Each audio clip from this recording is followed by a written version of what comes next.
చాలా బాగుంది ఆశ్రమము. అందరూ రావాల్సిందే, అందరూ చూడవలసిన ఆశ్రమము. గట్టు శంకర్కు నా ఆశీర్వాదము.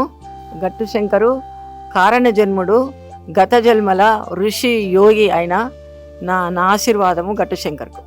చాలా బాగుందండి. ఈ అవకాశం ఎవరికి దొరకదు. అందరు వచ్చి ఇక సాయం చేయవలసింది. చాలా మందికి చాలా హెల్ప్ఫుల్ థింగ్ జరుగుతుంది.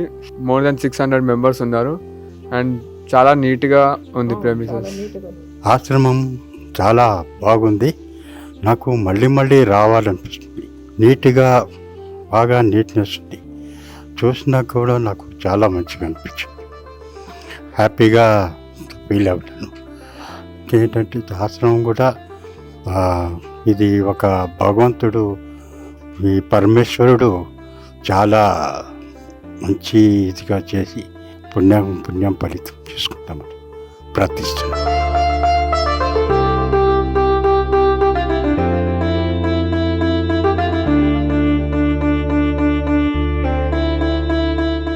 అమ్మా నాన్న అనాథాశ్రమంలోని అభాగ్యుల ఆకలి తీర్చేందుకు మానవతామూర్తుల అన్నదాతల సహాయాన్ని కోరుతున్నాము.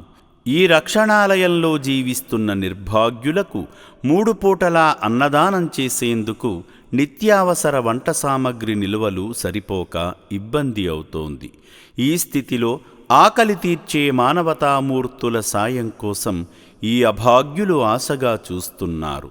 దయగల దాతలారా, వీళ్ళు మీ బిడ్డలే అనుకుని నిత్యావసర వంట సరుకులను అందిస్తే వాళ్ల ఆకలి తీరడం ద్వారా ఆ పుణ్యమంతా మీకే దక్కుతుంది.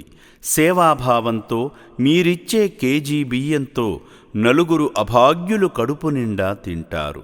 3 పూటల 1800 మంది ఆకలి తీర్చాలంటే ఎంత కష్టమో ఒక్కసారి ఆలోచించండి. దయచేసి బియ్యము, పప్పు, నూనె, కూరగాయలు ఇలా ఏదైనా సాయమందించి శ్రీ పుణ్యలింగేశ్వరుని అనుగ్రహానికి పాత్రులు కండి.